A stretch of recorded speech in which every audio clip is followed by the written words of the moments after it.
Siyanibingelela ke la kuMzweleni TV ukhuluma noSihle ke ngiphethe ke namhlanje ke isixazululo samadoda uGqitsi.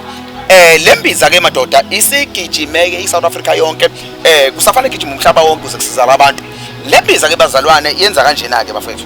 Lembiza ilapha lezi ezilandelayo. Ilapha umeqo, ishaya izinso, ishaya even iqolo uyezwa.